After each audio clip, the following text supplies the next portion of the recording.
Bridezilla ruins her own wedding. Demands bridal party pay her cancelled wedding. Plus updates. So, my friend Dana, female 29, was supposed to be getting married this past Sunday, January 14th. The wedding got cancelled and things had gotten very crazy. Dana was getting married to Josh, male 32. She was still in college with me and asked a few friends from college, myself included, to be her bridal party. Now, from the start, this wedding has been a disaster. I'm going to just point out a few of the crazy stuff we dealt with. 1. She refused to invite my best friend, who she's supposedly good friends with, because she thinks we're lesbian lovers. We're not. 2. She had us go to the dress fitting, and then demanded each of us pay $2,000 each for our dresses. Apparently, she had a specific style she wanted. I can afford it, but I won't buy a $2K dress for one event.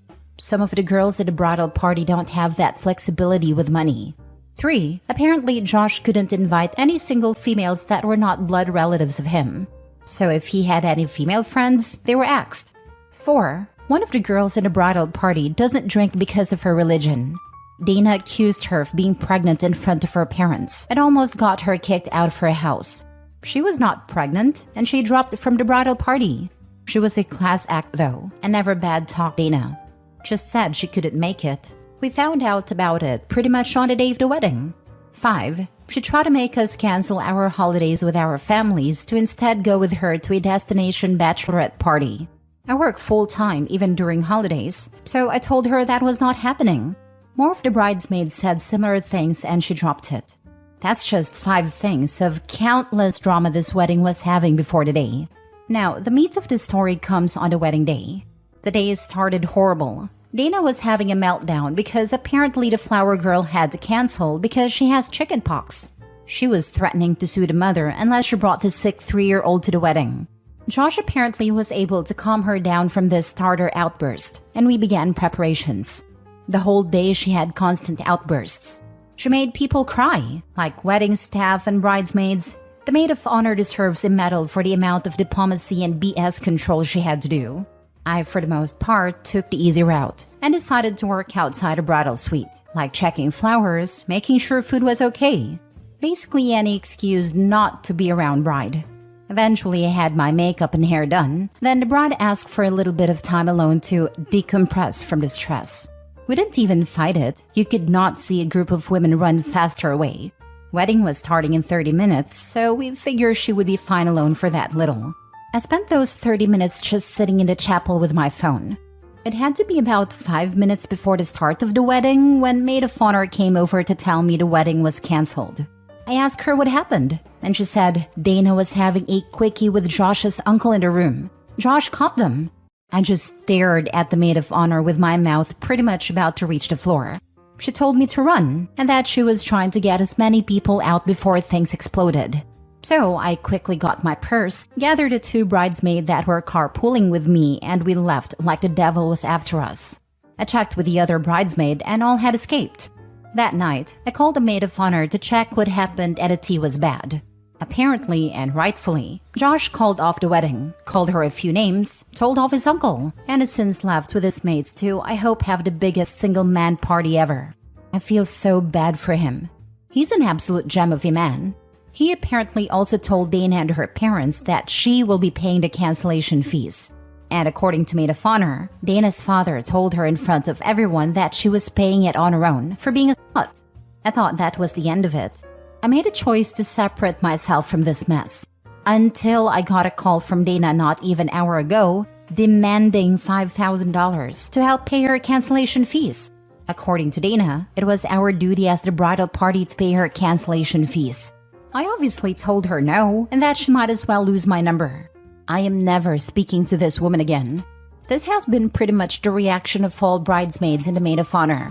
By the way, maid of honor, Josh's older sister. Now for the top comments before reading the update.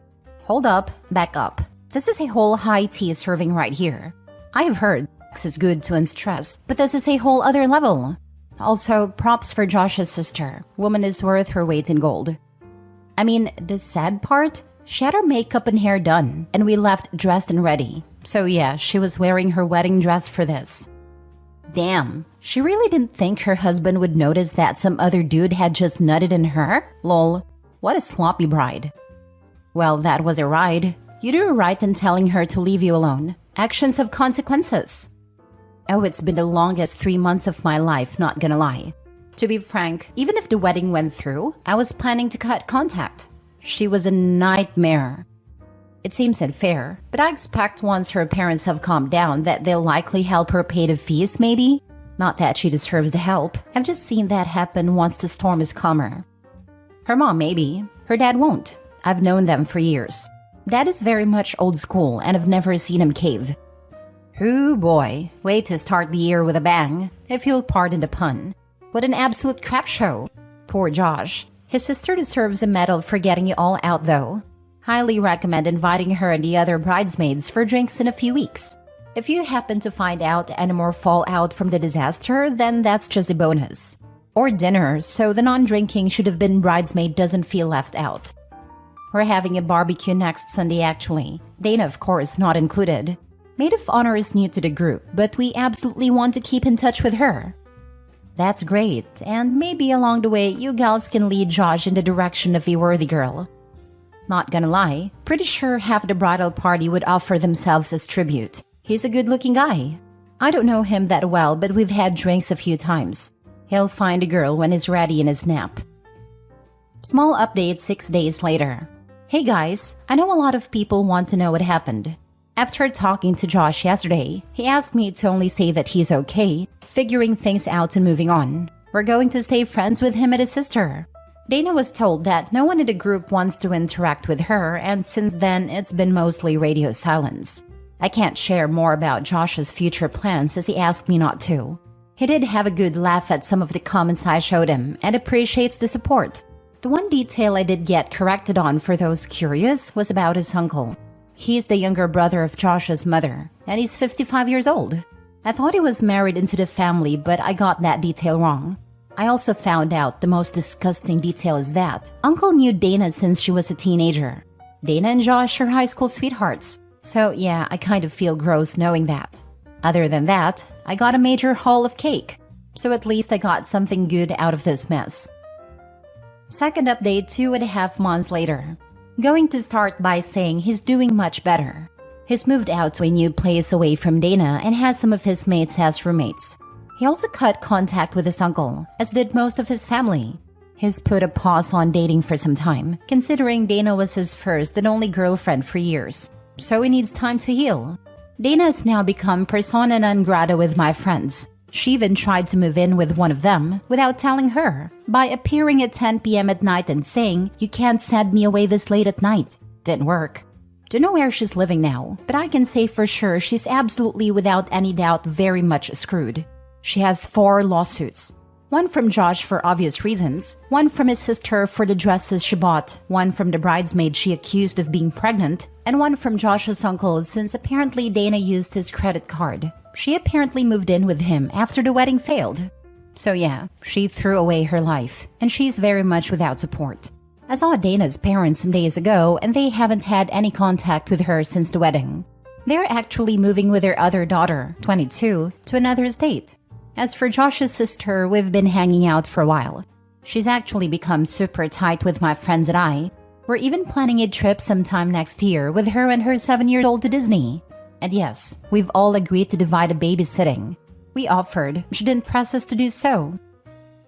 Dana is a bridezilla who didn't just ruin her own wedding, she nuked all her relationships and her life. We love to see it. Slow clap. I would pay money that there's a bunch of people who are happy to see her fall from grace. I have a couple of people in my life who will end up in the same spot. Unfortunately, I won't be close enough to witness, but I'm hoping it is just as swift and certain. Can people just stop being bridezillas for once? 'Cause Jesus, Dana really nuked everything. The closest I saw to a full-on bridezilla wasn't full-on crazy, just way into her own thing. She was tiki-talking maniac and thinking everyone wanted to do 10 events for her wedding and spent a crap load of money. Her parents were upper middle class, and she was the only daughter and only grandchild, and was getting a lot of family help and blowing thousands. It was more time commitment crazy than banging uncles in her wedding dress crazy. She picked pricey but not unwholly expensive dresses. I think I was told 3,500-ish. Like a lot of money, but give people a year's notice and they can afford it. She was exhausting and demanding and wanted a lot of time commitment, but not expecting everyone to spend $2,000 on a dress crazy. She was so into her own everything for my Insta followers that she forgot nobody actually cared that much. She wanted likes and views. She needed likes and views. She was at the limit you can get to before an intervention is staged. She was exhausting and I was at an arm's length from it all. Anything beyond that, it'd be a nope for me. Next story. Am I the a-hole for refusing to pay for my sister's wedding after she invited my ex instead of me? So here's the tea. My sister Emily is getting married soon. We've been close our whole lives until my recent breakup with my ex Chris. Chris and I were together for 5 years and it was serious. We split up 3 months ago because Chris decided to pursue a career opportunity overseas and I wasn't willing to move. Now, Emily and Chris have always gotten along, but I never imagined she'd take his side over mine. Yesterday, I got the shock of my life. Emily calls me up and casually mentions that she has invited Chris to the wedding as a groomsman. Worse still, she tells me that because of the limited guest list, I am not invited anymore.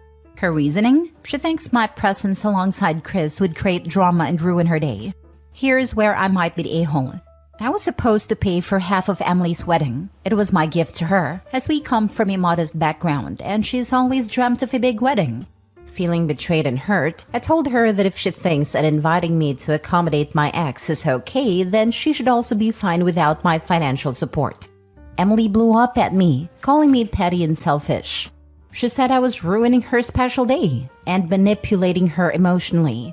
Now, family members are divided, with some saying I'm justified and others saying I'm being too harsh and letting my breakup affect my sister's happiness. So Reddit, am I the a-hole? Now for the top comments. Not the a-hole, don't bite the hand that feeds, etc., etc. Putting the ex aside, why the heck would you pay for a wedding you're uninvited from? Did the people on the sister's side not hear that? Geez, Opie, you're so mean. How could you not foot half the bill? Yeah, you can't come, but family. I agree. She should tell her sister if she's swapping her for Chris, Chris should pay. Problem solved. His new overseas gig should pay well, no? This. I'm sure your sister's best new buddy will be happy to cover half of the costs for the wedding, since he's such an important part of her life. In fact, who are you, Opie, to stand in the way of his chance to step up and really make her day oh so special with his very own checkbook? Seriously, the absolute nerve of some people never ceases to amaze me.